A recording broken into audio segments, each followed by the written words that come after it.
Lane, Stixay on AD carry, and Aframu on support. It's interesting, of course, Lorlo and Stixay up in this match. We talked about ex-teammates and whatnot. These guys were on Counterlogic Gaming Black together, so up in the Challenger Series last year. They weren't honestly that strong of a team. They had a very, very weak Challenger run, but the players were deemed good enough to be pulled up to the big leagues, and here they are. Stixay has been doing reasonably well on CLG so far. Lorlo, Team Liquid's had a very rough time of the season so far. We'll see how he does later on if Team Liquid can start putting some wins together. Absolutely. It's so hard to distinguish sometimes player skill from team environment. And obviously, Team Liquid has been practicing in this environment of 10 players, and they've deemed Dardoch, Matt, and Lorlo the starters here. So we'll see how this progresses throughout the year. So far, though, it's been Piglet really trying to put everything on his back. He actually has a 97% kill participation as an AD carry in the first 2 games, which it's a double-edged sword, right? You want your team to be able to do things without your AD carry because Team Liquid ended up losing games when Piglet got caught. Yeah. If he's really the one doing everything. True. And Phoenix was trying to pick up that slack. We saw his Shockwave flash play that whiffed, unfortunately, in their TSM match. So, yeah, Piglet needs a little bit more supporting staff here. We'll see if they can make that one happen. Another Gangplank ban. Bans are most of the way through here. None of these are really unfamiliar faces here, other than Team Liquid realizing, yeah, we should probably remove Poppy from the pool. And CLG will not get to pick that. But they will get to pick Rise. Yeah, Rise falls through here. Don't know if the priority will actually be there. Swain. Definitely Swain. It's probably Swain. Obvious first pick. Yeah. All right, we got ourselves a Rise. Now the question will be, teams have been very willing to beat Rise, so to speak. Like, it's been banned a lot. It's been picked mostly. It was a 100% pick ban in week 1 across all major regions, which is rare that a champion is that agreed upon to be super strong. But as you see, even in North America, the win rate 0-2. Yeah. Because oftentimes when you have champions that are this high priority in pick and ban, you almost over-tunnel for it. So Team Liquid probably didn't walk up to the stage being, all right, we're going to do Rise with these champions against this situation. Yeah. Because they now have to pick it against whatever CLG has ready for it, and they have to now secondarily tailor their composition around Rise. And interestingly, they've already rushed in the Fiora pick here. So Counterlogic Gaming really unafraid of Fiora versus Rise in the top lane. It's a workable matchup, actually, so that should be totally fine. And they will definitely leave their mid laner for later. Of course, they can flex that Corki in there as well. So I would personally expect to see support jungle next up for CLG. We'll see if that ends up being true. Team Liquid, of course, now to make their own choices. And Graves off the plate, Kindred off the plate via being banned right now, or disabled right now, means Rek'Sai is next man up, or woman up in this case, alongside Lucian, AD carry for Piglet. Yeah, so that will be the 3rd Lucian game in a row for Piglet. He has been very comfortable on that champion. Hopefully he can pick up his win on the 3rd round of it now. And the Rek'Sai is the generic jungler at the moment. Yeah. A little bit of everything, probably a tanker. Needing to just disrupt people in team fights. Alright, so Team Liquid already have a somewhat well-rounded composition. You got physical damage, you got magic damage, you got a tank so far. They can flesh this out kind of any way they want, but they know whatever they pick, they've still got a solid core to work off of. This can actually be a very successful way of approaching champ select, where you know you can't screw yourself up that badly.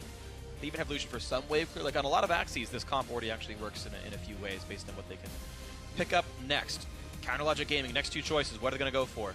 Elise, likely going to Xmithie, and there is the Alistar. So they are indeed leaving the Corki for the flex pick. Will it be Huhi? Will it be Aframu? Or Stixay, rather. Who knows? Yep. But they've got tanks. It was Huhi who actually played Kindred mid earlier this year as well, so he's definitely no stranger to playing any AD carry up in that mid lane. And a very quick Bard walk there by Matt into Aframu's Alistar. Had previously been the champion. Aframu's won his sole game this split on, which is Bard. But yeah, now the question will be how they pull this composition together in the end. And they interestingly put Lorlo on Shen. It was like an immediate lock on both those champions as well. So once again, we talk about tanks being a bit weak into Fiora. She can often bully them down. Shen, I think, going to have a hard time up there, so this is maybe a bit risky for Lorlo, but as one of the newest players on the roster, maybe just put him on tank duty and say, good luck, brother. The rest of us are going to go carry. Phoenix is getting Rise after all. Well, there will definitely be a window in this game where Lorlo will have an edge on Darshan. The Fiora matchup, especially against tanks, turns on much later into the game. The shielding, the damage. I mean, if Shen can get to a Sunfire Cape early, he basically just needs to stand next to Fiora and he out-damages her. Okay. It can get pretty ridiculous in the early game, but then obviously, if the Fiora gets ahead, it's the same story as against any tank. And it looks like Counterlogic Gaming might have been scrimming TSM quite a bit in the recent past because we're looking at another Caitlyn AD carry. Looks like a Siege composition with some engaged tools and some tanks and a Fiora split pushing off on the wings, but that 4-1 is going to be very hard to stop for CLG. And Team Liquid, they've got Bard for the engaged tool, so they kind of see, I think they saw some of this coming. And Ashen knows how to hold up against Fiora. Yeah, I mean, CLG's definitely not with a team fighting composition, whereas Team Liquid has a very strong team fighting composition.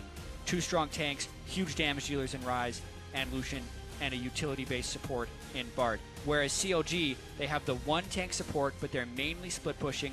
It's actually going to be kind of tricky for CLG to pull this all together since the Shen and the Bard and the Rek'Sai theoretically have more global pressure as well as being a good teamfight composition. True. So I really love the draft thus far from Loco Doco if the team can execute in game. Absolutely true. CLG wants to be split up to play this game, and Team Liquid can turn a 5v, 1 into a 3v3 on the other side of the map almost immediately. So it could be very interesting to watch for. Now, as always, you guys at home, stay connected.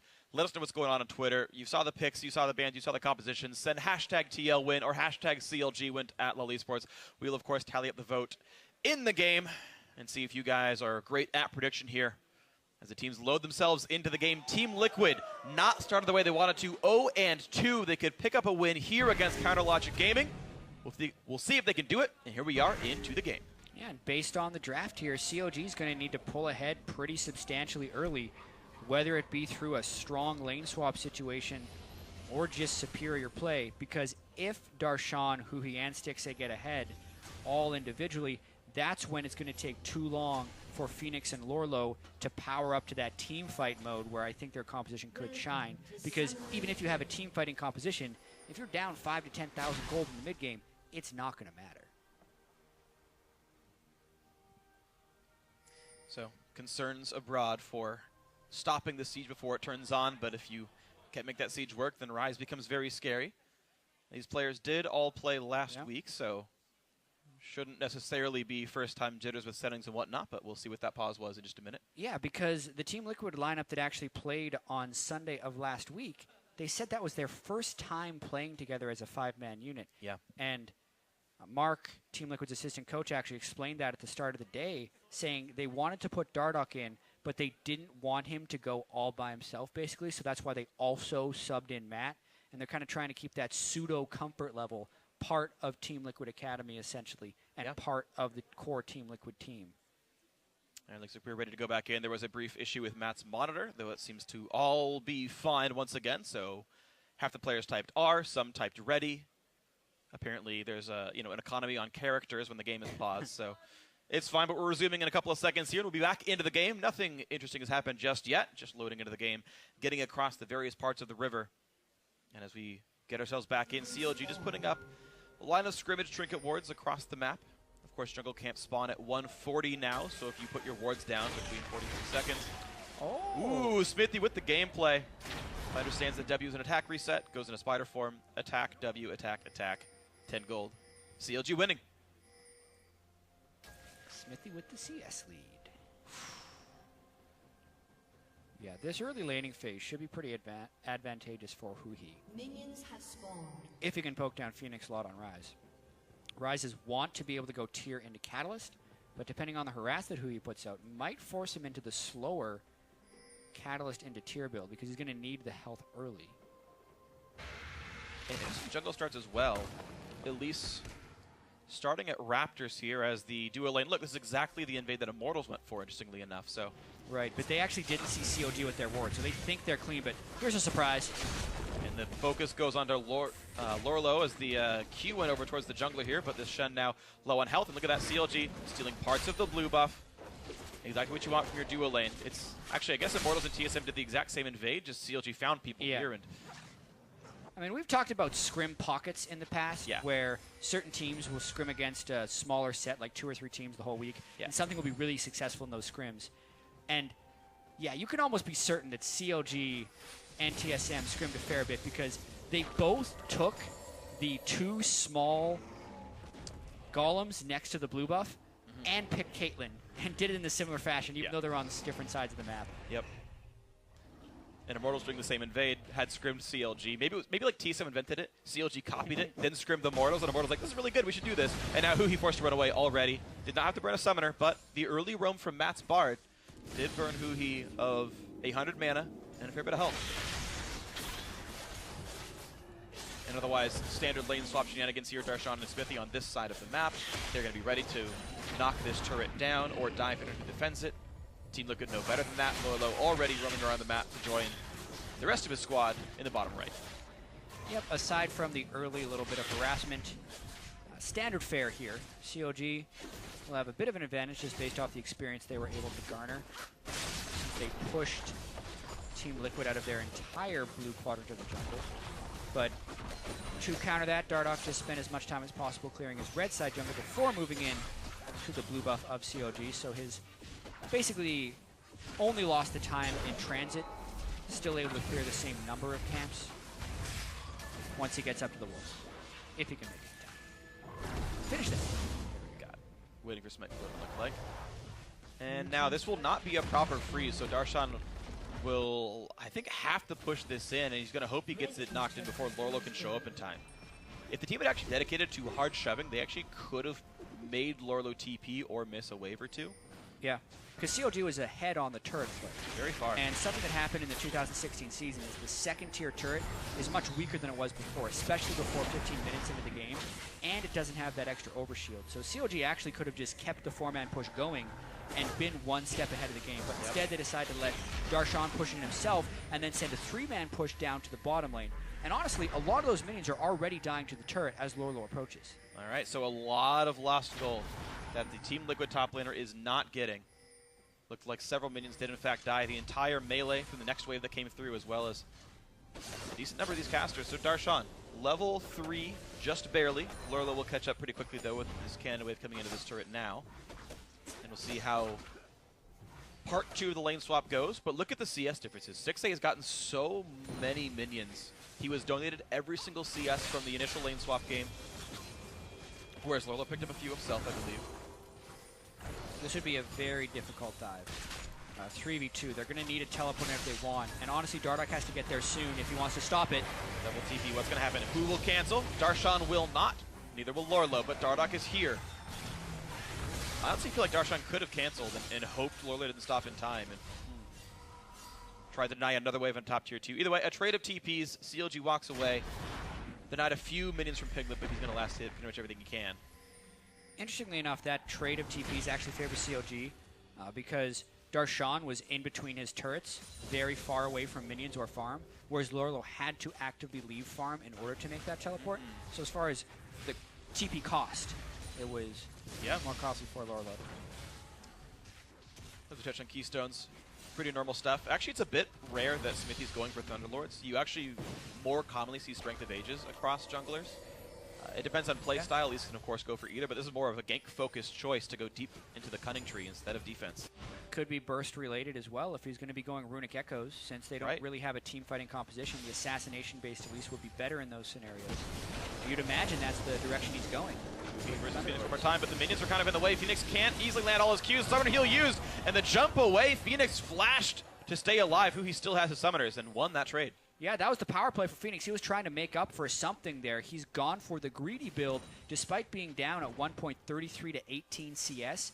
He gone straight for the Tear of the Goddess, wanted to start ticking up for the late game, and was, in a sense, kind of sacrificing the lane, which makes it a little bit bold to then go for a 1v1 against the guy who just picked up a Sheen, which combat effectiveness-wise is going to be greater than your tier. Uh-oh, Matt spotted. Afra was already roaming, but Magical Journey is a Magical Journey to safety. Matt is okay.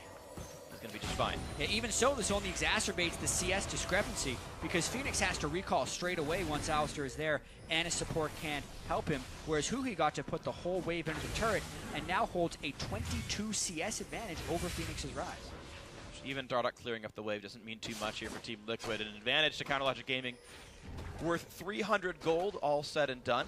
AD carries right now sit equal, so do junglers, so do top laners.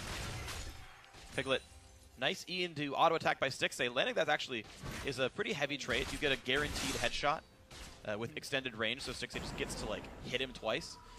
And it's expensive, but it was useful there. Yeah. Lorlo saw the ward, which Xmithie placed down in the blue buff jungle there as well. And the battle continues in that mid lane. Looking for the play onto Phoenix. They will not land any stuns. He gets back behind the minions in time, but now trying to blast down Huhi. But be careful because Xmithie is right there in front of you. Thunderlord's not triggered by Xmithie from what I could tell, and not enough damage to kill him. Yeah. Rye's still able to pack a punch, even with the tier here. So Huhi has to be very careful. He's actually behind the minions when he's fighting Phoenix. Otherwise, he will just die to the machine gun spam of Rise. Or he needs to make sure Xmithie is there, but Phoenix did a pretty formidable job there of just pushing back a two-man game. If he can deny the blue, though, that would be big. Huhi gets it. Blue buff over to counter Logic Gaming's mid laner. Darshan also pushing up this wave. Now they know Rek'Sai is around. They saw her try to steal away the blue buff. Their own blue buff, I suppose, but Darshan's still safe enough. And Lolo forced the last hit under turret. Darshan level 6, doing pretty well in this matchup. Yeah. I mean, we did say the win condition of CLG with these team comps is if every single lane pulls ahead. Well, currently every single lane is pulling ahead for CLG slightly with CS advantages. Very impressive showing thus far. And I think CLG did this earlier as well, prioritizing early Rift Heralds. Give it Darshan. Now, Huhi has had basically a perennial push lead in mid lane. We can show up before Phoenix. That said, Phoenix does have TP, so that roam can be matched, but I feel like there's a very real risk of top lane getting dove. Blue buff steal only goes to Dardoch, so it's still an overall better situation for CLG where the blue went to the right person. Yeah, and obviously Team Liquid knew about that the blue buff was safe because they got the Rift Herald global callouts. You're like, well, clearly there's a couple people invested over on that side. But this is yet another time where Huhi has pushed Phoenix back to base, and the second teleport burn just to get back to lane. Yeah, so TP down for Phoenix. Dardoch's position now matters quite a bit because I still think CLG have the opportunity to make that play for top lane tier 2 and start using that Rift Herald a little bit more. After clearing away some of the deep wards, a defensive pink to keep that all safe. Dragon is, of course, on the map, and it looks like CLG would rather play for this part of the role. In this part of the map, they're going to leave Darshan up against Lorlo. Riposted to see if he's going to tank a taunt. Didn't take that after all. Yeah. Trying to send the CC back at him as he escaped. And Lorlo recalling. I think he needs to do this. He needs to have items in the expectation that there will be a dragon fight soon. So having the Balmy Cinder will let him push the waves out a little bit more. Have a better lane situation against Darshan. Stixxay already on BF sword. Piglet pretty close to that as well with a double longsword plus BF. Agreed. Although, even though Piglet has played very well, picking up a lot of kills in both games, he's been behind the CSD at 10. Oh, flash wasn't enough. And good luck getting away from this one. Dardoch saves the knockup until it's too late to jump away. Beautiful job. First blood goes to Piglet and a great ult by Matt. Yeah, and honestly, if you flash and you still get hit by the Bard ult, that's just a poor use of the summoner spell. So Stixxay with the misplay during the retreat, even if he was going to die either way. The aggression stays for Team Liquid. CLG's got to be careful. Bit of a gambler's fallacy, just staying around when there's already the sunk cost of dying. And Matt picks up Xmithie, staying to defensive that could not be saved. Aftermoo, only level 5, cannot ult himself out, but Team Liquid will not go for the chase. Hey, and that's why Team Liquid brought over both Dardoch and Matt to the starting lineup. They have that inbuilt synergy, the jungle support for the team. They get some deep vision coverage, and Huhi goes in! Wow, in they go! Hello, Phoenix! And he's got the Shen ulti. They don't! No, they do have enough damage. He leaves it for Huhi, and look at that special delivery of a kill into the mid lane. Man, that's why Corki mid is just so fun. Because if there's ever a gank opportunity, he can always be there. And it's also not even that high risk, because he gets his Valkyrie after delivering the package if something were to turn away. Phoenix just got really surprised there by the Darshan and package gank out of nowhere. Well, Darshan being ahead, he was allowed to keep the lane pushed. He was allowed to roam down the communication. Huhi saying, I have package, come mid, we can dive Phoenix.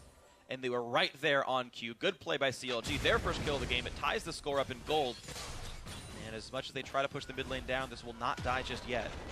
But Piglet has to buy. He's got that one kill earlier onto Xmithie. He needs to get his items in. And Phoenix is already back in time to defend the turret. CLG needs to rotate and get these turrets very quickly because so far, 12 minutes into the game, they haven't really exerted their early game advantage that heavily onto Team Liquid.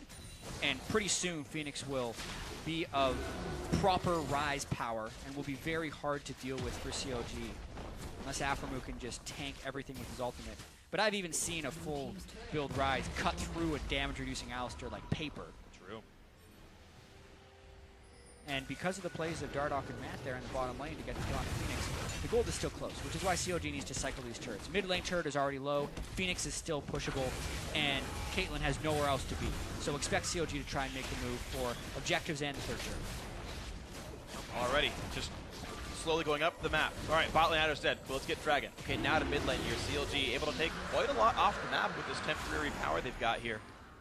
Piglet is back on the map here. He's up to the top lane.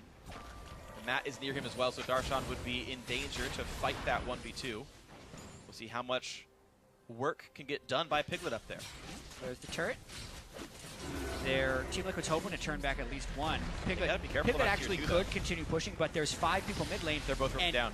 Substandard wave clear for Team Liquid. They actually need dilution there. The team itself is very weak wave clear wise early game. You see Bard. Ulti's gonna catch Huhi. This is dangerous now for the Corki. He has flash, but too early on the cube. No stun's gonna land. A stick save. Caught out again.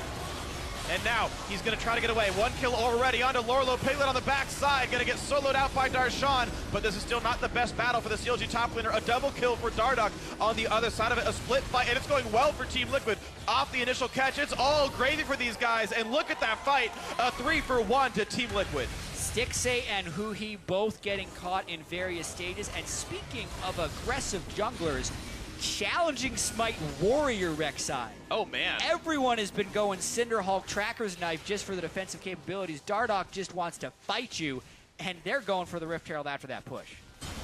That's going to be theirs, no question. A little bit of damage in the mid lane. Rise not exactly the fastest at killing it, but we'll see just how much more Team Liquid can get. So, 1 Dragon, 1 Rift Herald to CLG, now 1 Herald as well for Team Liquid. Give that to Piglet. He will recall. Of course, he did well in that last fight. He'll get himself boosts, and he'll find a turret to kill. Yeah, and the idea for CLG was good here, but this is the team fight that Team Liquid wanted to get. Stixxay was actually pushed forward because he was afraid of getting caught in the Bard ultimate, and already being down his flash, was just left with nowhere to run after that happened. CLG probably needed to retreat towards the Raptors if they wanted to escape this one, but at the very beginning of the fight, they didn't have that position. So really, it was the ideal time for Team Liquid to come down in this fight. They land the proper CCs on the collapse. Even with Matt missing his Bard stun, they still had enough repeatable crowd control to just destroy CLG's marksman, who got closed in on very quickly. Great flank and good job by Matt now in his 2nd LCS game ever, and he's going to get another one. He's hit every Bard ulti on at least someone, and here comes the team. Aphromoo in a bad spot, dies. Piglet 3-0-1, another pickoff. Everything going well for Team Liquid.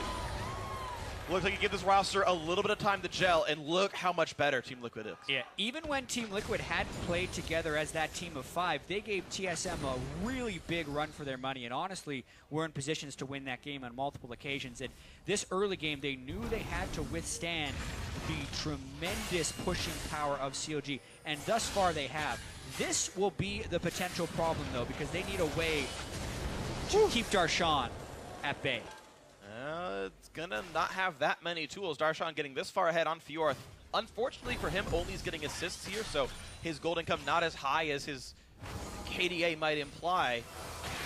And of course, Team Liquid can just easily walk up to the mid lane here, but there's still some threat. Look at the damage by Smithy, and they will try to knock down Matt, and they will get him. Huhi on the roam. Team Liquid overextending, missing their top laner. He's dead for 6 more seconds. Does have Stand United. Piglet trying to run from Darshan. Will he get the help? He's not going to get it in time. Darshan gets a shutdown.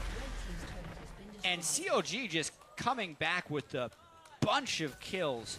After Team Liquid won that big fight, CLG had no hesitation in going to try and make plays, and they are on the hunt of Phoenix. He was pretty quick with those boots of swiftness. Nice sidestep. But even so, we're in for a very messy game, it almost feels like, or at least very chaotic, because CLG is going to continue to try and run it on the map, and Team Liquid has the tools to corral them, but then also CLG is not going to stop trying to make the plays. So there are a lot of really quick decisions that you have to make. Yeah. And honestly, with a challenging Smite Rek'Sai with no Sightstone, there's not the vision to make sure these plays are safe all the time. That's very true. You also have to consider, I feel like another big factor is the level of experience of the shot callers. Aframu's been running around leading CLG with Darshan for a very long time now, especially if you could just consider LCS lifetimes, more than half of it. Dardoch and Matt, like, okay, yeah, they've done very well in Challenger, but how many times these guys faced a team as good as CLG at rotations and realized that that mid lane push was going to turn into 3 deaths? Yeah. And as the two who are the voices who are leading the team, games like this that are very chaotic, where there's constant rotation and constant checking back and forth of who's making the right moves, that's advantage CLG. It should be, for sure. And that's why we saw CLG bounce back so quickly after losing that mid lane call. And now it's, you know, the item thresholds are advantage at least Darshan. And how is Team Liquid going to be countering this Fiora split push? Do they send Phoenix's Rise down the Fiora and you can 1v1 him? Or do they just, you know, hope that Lorlo is always near a turret and that Darshan won't become that big of a problem?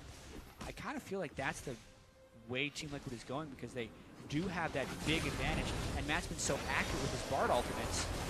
That's, speaking of accurate, nearly a dead Bard. Not going to land. Piglet staying inside the minion line, but who he really wants in. Magical Journey brings the team to safety. Dardoch right over the wall there, but CLG still ready to keep pushing forward. Triforce Sork Shoes done onto Huhi. 6A has enough attack damage to be threatening as well. Here's the push towards top lane tier 2. Only one minion alive right now. They're going to have to wait for the next wave. Sean risked the taunt attempt. Technically gives Team Liquid time to rotate over. Here's the wave clear. Piglet holding onto the ultimate, wants to save that for the impending team fight, but Stixay about 5 auto attacks down on that turret. Yeah, it's getting lower. He's also set up a wave of traps on the flank where Team Liquid would be arriving from. So really just trying to set up sieges with Corky Rockets, Elise Poke, who's now switched over to tank. After the Runic Echoes, another hit. But look at that, CLG putting the front line in front. Afro headbutts away some of the would-be damage and all as well. Runic Echoes doing plenty of damage with the Spider Link. Smithy's got to feel good about that. Easy to lodge, easy to land Poke. And now in on towards Dragon. CLG going to make that 2-0. Rift Herald despawns and Baron's coming up. Yep. CLG retaining what map control they can, but just like last game, a very close battle. 1,100 gold separates these teams. Dragon 2, not the most important factor in this game. Team Liquid absolutely have the ability to come back into this one. Yeah, who would have thought coming into the day, actually no, everyone would have thought the most snowballed game by 20 minutes would be tipped versus Cloud9. They would have just expect Cloud9 to be winning because these last 2 games have been really close. 20 minutes through. And once again, like, you kind of do give the edge to Team Liquid as the team fights progress here, with Phoenix just stacking up the mana on Rise and Piglet having that really smooth power curve on Lucian, not to mention Matt has shown he can catch Huhi and Stixay out of position with the Bard ultimate. But there's also the inexperience of the Team Liquid roster. There's how well the AA carries and Fiora can eventually scale with the split pushing scenario. And does Team Liquid have any type of answer for Darshan? I don't really think they have the answer for Darshan, so it's going to be a break between how well Team Liquid can collapse and force fights on 5 before Darshan ends the game for CLG. Yeah, you talk about answer for Darshan. For what it's worth, Phoenix is basically equal gold to the Fiora here. So theoretically, in terms of like them being equally powerful, Phoenix can match. Lorlo's actually down about 1,000. You can see how hard the game's been for him, of course. I just don't know if that's actually going to work for Team Liquid, of course. That's a really big question. Lorlo is still the one defending against this. Darshan pushing up what he can. 4 turrets already gone. Bot lane and top lane tier 2 are the available objectives. Baron would be difficult, but CLG do hold ward control over that. There's only a few ancillary wards nearby for Team Liquid on that side of the map. But the map pressure is all on the side of CLG. Oh, yeah. And that will keep adding to a gold advantage, and the initiation is still difficult for Team Liquid. They have a good front line with the Rek'Sai and the Shen, but it does seem like they're pretty reliant on Matt to land that Bard ultimate, since the wards and the traps from CLG are keeping pretty good track of where Team Liquid is. So there's never a chance for them to get around behind Darshan. Now, when you have a map this controlled as CLG does, you often see a farm lead start growing in the mid game because Team Liquid can't safely get the minions, and they just sort of die on their own without anyone to kill them. And sometimes you can see gold leads grow that way. Right now it's not happening though. CLG, that 1,400 gold lead, really hasn't moved very much. All they've really gotten for that trouble is that dragon. Yeah. What? It would tend to progress towards stacking dragon buff or Baron control, but at 22 minutes in a close game, Baron control doesn't exist.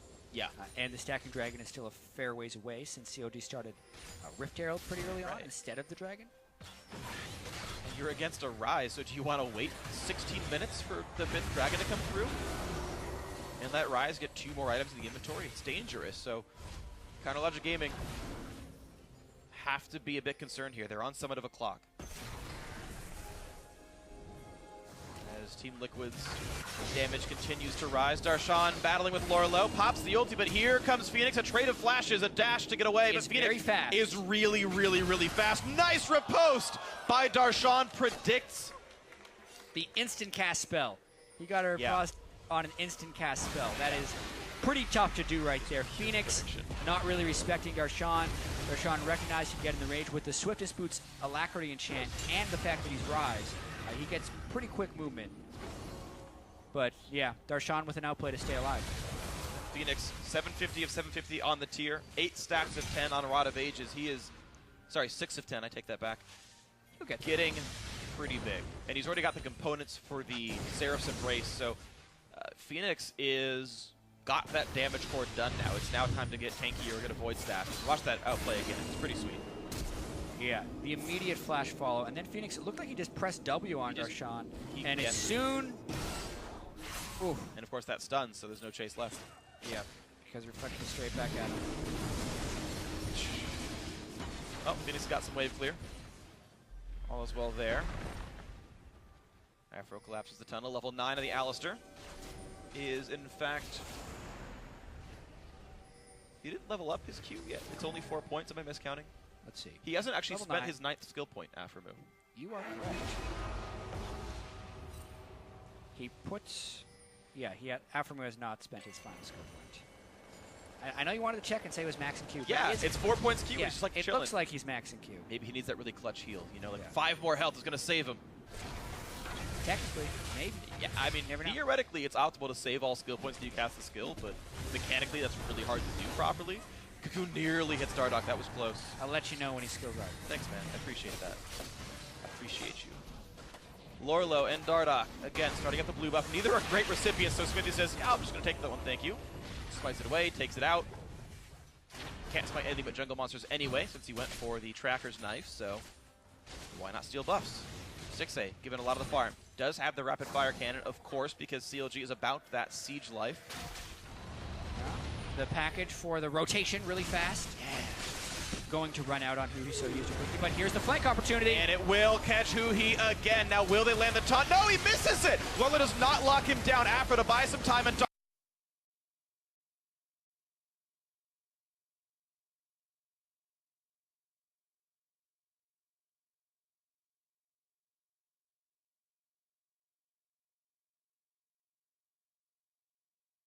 Dardoch shut down right away. The squishy one just dropped.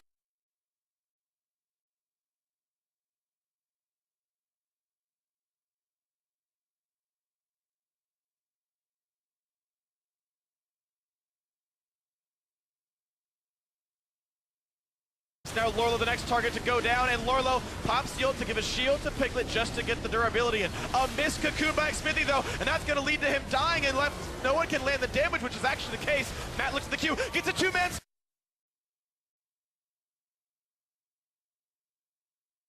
Here comes the re-engage. Phoenix wants in, but oh no, Darshan and Huhi turn it back around, and Phoenix sniped away.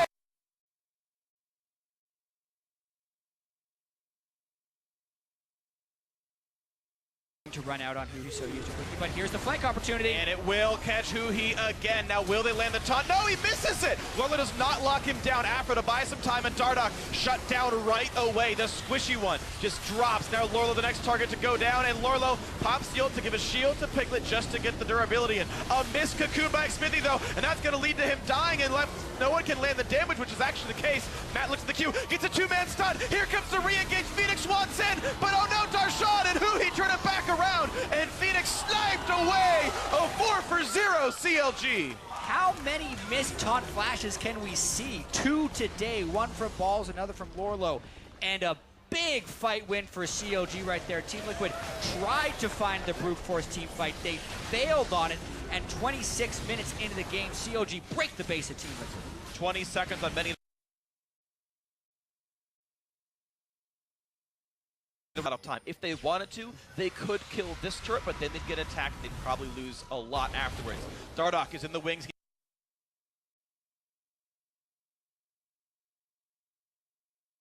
They're recalling though. Actually, could have never seen that. Yeah, won't stop the recalls.